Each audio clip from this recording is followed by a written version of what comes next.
Yo la famille, c'est BR10, comment vous allez? Ça fait plaisir de faire une nouvelle vidéo. Juste avant de commencer, j'ai plusieurs choses à vous dire la famille. Déjà, je serai en live pour débriefer ce même match Lyon FC Nantes. Donc si vous voulez voir ce débrief, n'hésitez pas à vous abonner et activer la cloche pour ne pas rater ce live et pour être alerté lorsque je serai en live juste après le match. 5 minutes je pense après le live, juste le temps de m'installer tranquillement sur mon bureau. Deuxième chose, n'hésitez pas à liker et à commenter en me donnant votre pronostic pour ce match, votre petite analyse, votre petite ressenti sur ce Lyon FC Nantes parce qu'il y a beaucoup de choses à dire. Troisième chose avant de commencer, la famille, cette vidéo est sponsorisée par mon partenaire footballshirt.fr. Donc si vous cherchez un maillot de Nantes ou de Lyon ou de plein d'autres équipes, même les équipes nationales, il y a des maillots à 30 €. Forcément c'est de l'imitation, c'est des répliques mais d'excellente qualité. Tous mes maillots viennent de chez eux, donc merci la famille de sponsoriser cette vidéo. Le lien est en description si vous cherchez des maillots pas chers à 30 €. C'est quali, c'est des frérots à moi qui gèrent ce site, donc n'hésitez pas à y aller. Franchement, on dirait des vrais maillots. Maintenant, on est parti pour la vidéo, let's go, c'est parti! Pourquoi ce match est très intéressant? Premièrement, parce que ça va être l'entraînement, on va dire la répétition avant cette demi-finale de Coupe de France qui a lieu le 5 avril à la Beaujoire. Cette fois-ci, ce match va se jouer au Parc OL, mais la demi-finale sera à la Beaujoire. C'est un match super important pour les deux équipes, tout simplement, pour se jauger avant de cette demi-finale, qui est un petit peu le moyen de sauver la saison des deux côtés. Pour Nantes,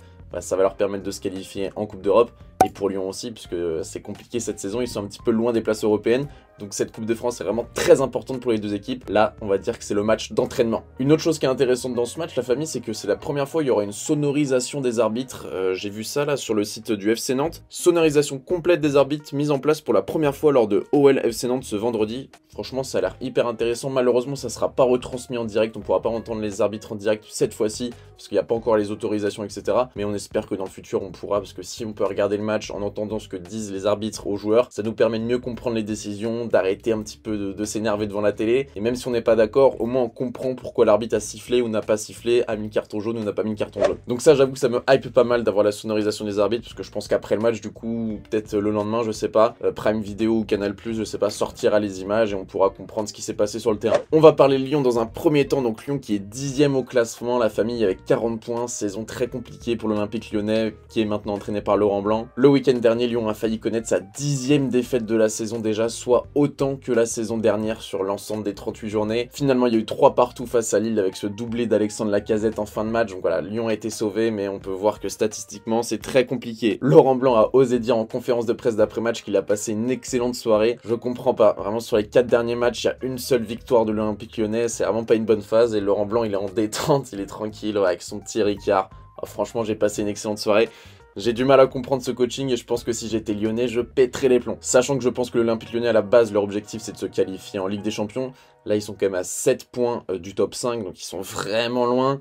Je pense que Laurent Blanc, il va pas finir cette saison, ou alors il va être limogé à la fin de saison, mais Jean-Michel Aulas, je pense qu'il est en train de bouillir et ça va chauffer, je pense, dans les enceintes du Parc OL. Par contre, ce qu'on peut pas enlever aux joueurs de Lyon, c'est qu'à domicile, ils font le travail. Cette saison, c'est seulement 3 défaites à domicile pour 6 victoires et 4 matchs nuls.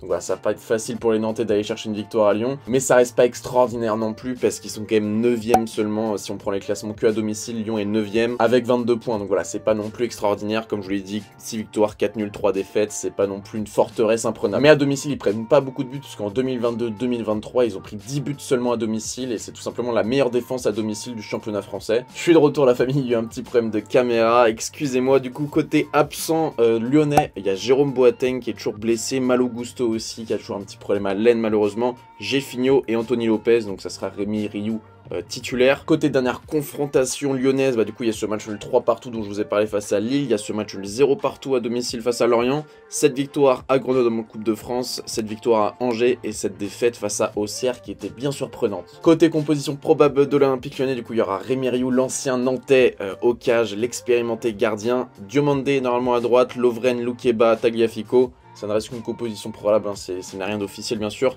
Cacré, Tolisso, Mendes au milieu de terrain, c'est quand même assez sexy on va dire. Cherki, Lacazette, Barcola, c'est un très beau trio, faudra faire attention à Cherki et Lacazette mes amis nantais. Barcola qui a marqué le week-end dernier aussi. Très belle équipe lyonnaise sur le papier, maintenant il manque plus qu'à ce que ça marche sur le terrain tout simplement. On peut passer au FC Nantes et maintenant on peut commencer avec cette composition probable aussi. On fait les choses dans l'autre sens, voilà, il n'y a pas de sens dans cette vidéo, on fait ce qu'on veut la famille. Delors, je pense qu'il sera titulaire devant puisque Antoine Cambouré a dit que pour lui, Ganago et Delors étaient encore devant Moustapha Mohamed. Je sais pas si je partage cette opinion, je vais en faire une vidéo ce week-end normalement je pense, qui est le meilleur entre Delors, Moustapha Mohamed et Ganago en numéro 9. Ça me paraît assez bizarre cette situation. Florent Mollet en 10, Simon à gauche et Blas à droite. Pour moi c'est ce que je veux voir en tout cas, je trouve que c'est la meilleure composition offensive possible pour le FC Nantes. Sissoko Mutusami au milieu, ça a été ce qui a été fait la semaine dernière face à Nice, ça a bien fonctionné, Sissoko a même marqué, donc je pense que ça va être reconduit. Adjam à gauche qui a bien galéré face à Nice la semaine dernière, très mauvaise prestation fautive sur les 2 buts. Palois, Giroto, 111 et Lafont.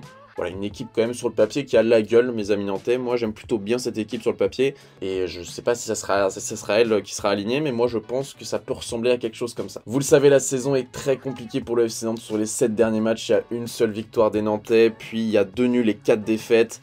Mais voilà, ce match nul face à Nice, 2 buts partout, est quand même un nul encourageant, on va dire un nul positif. Vu que c'est face à Nice qui est quand même un gros morceau du championnat en ce moment, il remonte très fort au classement. Cambouaré dernièrement a même dit qu'il fallait augmenter le niveau de jeu si le FC Nantes voulait espérer se qualifier en finale de Coupe de France. Il a dit qu'il n'était pas satisfait du niveau actuel de son équipe. Ça j'aime bien moi Antoine, j'aime bien quand t'es exigeant comme ça. Ça c'est mon frérot qui a joué au Paris Saint-Germain.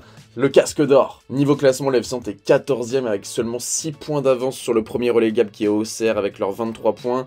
Donc voilà, ce match est vraiment crucial pour les Nantais. Il faut prendre des points à tous les matchs si vous voulez vous maintenir, mes amis nantais. C'est très compliqué, c'est déjà la 27e journée, donc il va falloir aller chercher les 3 points sur beaucoup de matchs. Mais je pense que sur ce match-là, l'objectif des Nantais est quand même d'aller chercher minimum 1 point. Parce qu'on sait que aller au Parc OL, c'est quand même très compliqué. Niveau match à l'extérieur, le FC Nantes, c'est pas leur fort du tout. On sait qu'à domicile, voilà, il y a la ferveur de la Beaujoire. Mais à l'extérieur, vous êtes 16e, mes amis nantais, avec seulement 11 points. Seulement 2 victoires cette saison à l'extérieur, 5 nuls, 8 défaites. C'est un bilan catastrophique. Les équipes qui ont un moins bon bilan que ça à l'extérieur, c'est simplement les équipes relégables. Donc il va falloir vraiment améliorer vos niveaux à l'extérieur, mes amis nantais, si vous voulez vous maintenir, parce que c'est vraiment, c'est 50% des matchs. Donc si vous êtes mauvais dans 50% des matchs, c'est très compliqué de se maintenir. Hashtag analyse. Niveau joueur absent, du côté du FC Nantes, malheureusement, il y a Pedro Chirivella, qui est un joueur que j'adore, qui malheureusement va louper ce match. Il y a Coco, Merlin et Traoré. Merlin, un absent de longue date, que les Nantais espèrent revoir avant la fin de saison. Et sur les derniers résultats, le FC Nantes a fait donc match nul, 2 buts partout, comme je vous l'ai dit. Une défaite 4-2 face au PSG, mais qui était quand même une défaite, on va dire, encourageante, où il y avait des choses intéressantes dans le jeu. Une victoire très importante face à Lens, 2-1 en Coupe de France à la Beaujoire en quart de finale.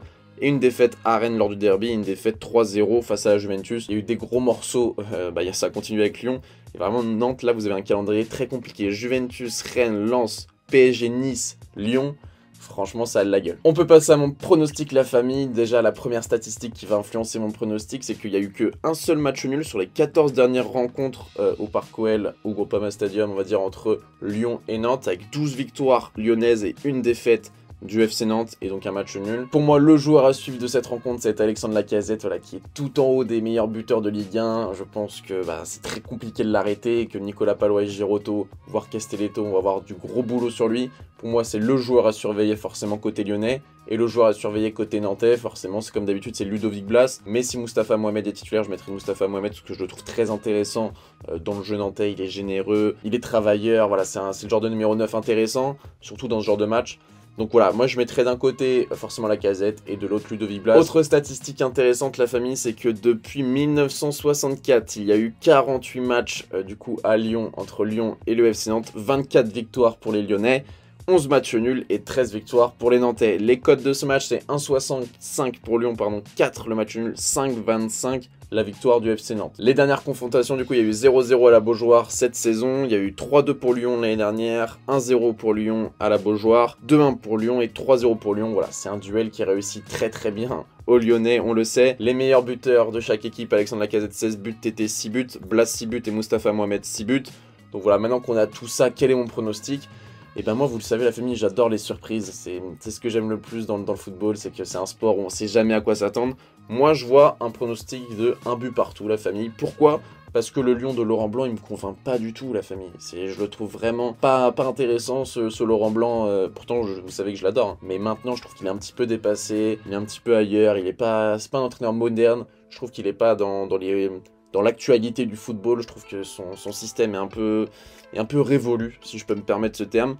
Et j'ai beaucoup aimé le match nul de Nantes face à Nice, un match que j'ai trouvé très intéressant de la part des Nantais, qui aurait pu même mieux se terminer puisque Blas a raté un penalty. Donc voilà la famille, c'est pour toutes ces raisons que je joue un match nul et aussi parce qu'il n'y a jamais de match nul entre ces deux équipes et que ce genre de statistiques c'est fait pour se terminer tôt ou tard. Je pense que Nantes va jouer très défensif en bloc bas, Lyon aura des occasions, il faudra qu'Alban Lafont sauve les Nantais et sur les seuls coups que les Nantais auront, faudra être efficace. Andy Delors, Ludovic Blas, Mollet. Les coups de pied arrêtés comme d'habitude côté nantais, ça va être une arme très forte. Donc voilà, c'est pour toutes ces raisons la famille que je joue un match nul, un but partout. Dites-moi vos pronostics dans les commentaires, moi j'ai adoré faire cette vidéo la famille. N'oubliez pas que je serai en live pour débrief ce match, donc n'hésitez pas à me rejoindre, je veux qu'on soit nombreux pour ce match. C'était BR10 la famille, n'hésitez pas à liker, à commenter, à vous abonner et à activer la cloche. C'était BR10, bonne matinée, bonne journée, bonne soirée, bonne union, on se retrouve très bientôt pour une nouvelle vidéo. Peace!